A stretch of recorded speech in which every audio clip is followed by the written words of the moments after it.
My name is Brooke Parks. Lily was only 7 when her father died of lung cancer. She remembers going up to the casket and staring at him lying there lifeless. She wanted to cry, but at the time she couldn't. He was 43 and an avid smoker. This story meant a lot to me because my own grandfather is currently suffering with chronic obstructive pulmonary disorder, or COPD. My grandfather has smoked since he was 20. The negative effects of his lifelong smoking habits led to his COPD. Watching my grandfather suffer deeply breaks my heart. He sits on the couch all day in his own depressing world. He knows that he doesn't have the strength to experience even the simplest things in everyday life, such as go get a cup of coffee or go to the park. He has given up. He just sits there and watches the lifeless box we call TV. He struggles to breathe on the couch through his oxygen mask. He often gasps for air and clenches his chest. He often struggles to get off the couch, but finally when he builds up the courage and the strength, he gets up. This is when you can see his ribs bulging out through his skin and realize just how skinny he has actually become.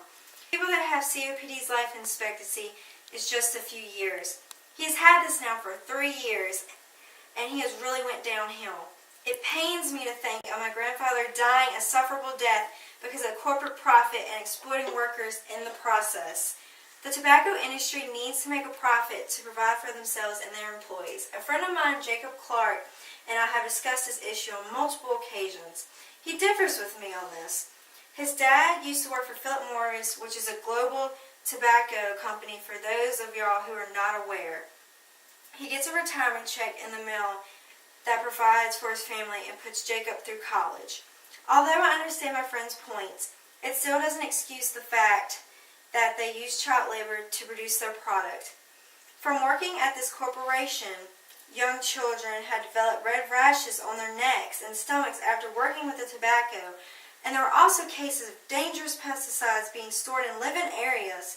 During a single workday, tobacco harvesters can be exposed to a similar amount of nicotine as would be found in 36 average-strength cigarettes, and workers are at risk for contracting green tobacco sickness, where nicotine is absorbed through the skin from contact with tobacco leaves.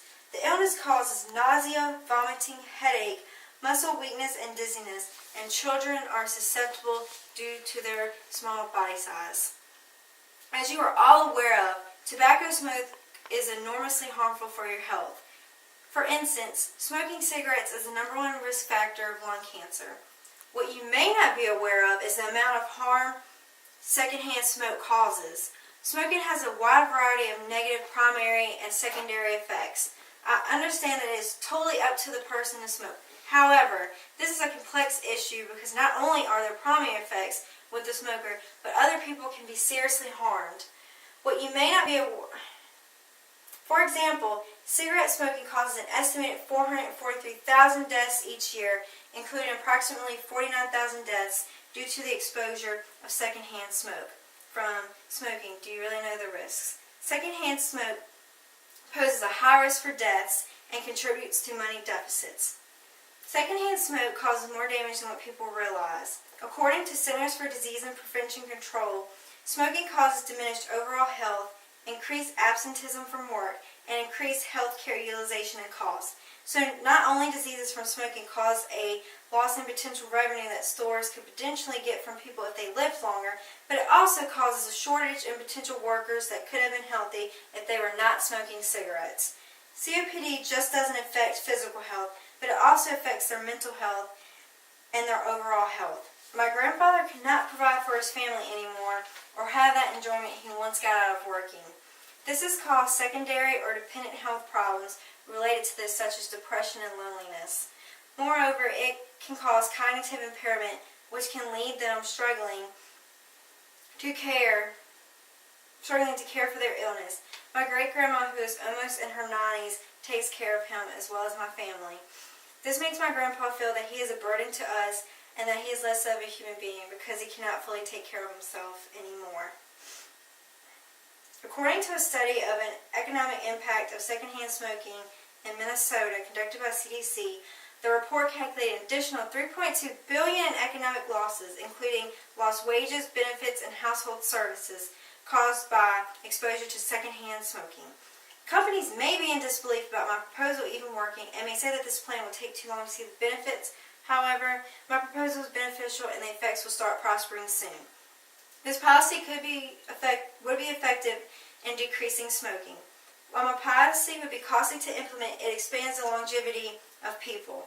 Although companies that profit off of cigarette sales may be in disbelief about my proposal and may say that this plan will take too long to see the benefits, however, CVS is a prime example of how this could potentially work out.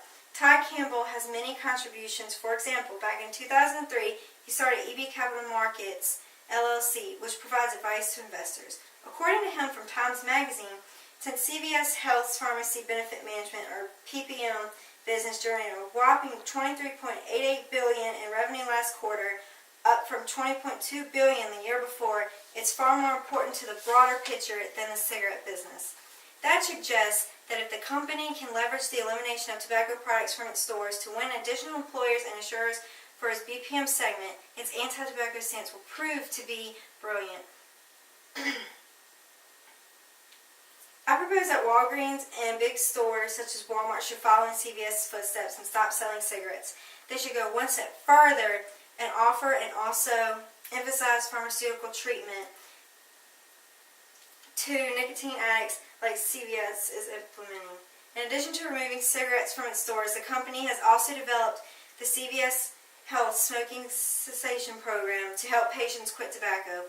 Combining the efforts of CVS Pharmacy, CVS Minute Clinic, and CVS Caremark, the program includes an assessment of a patient's readiness to quit, education to give patients the information and tools needed to quit, medication support to help suppress cravings, and coaching to keep patients on track, according to CVS Health.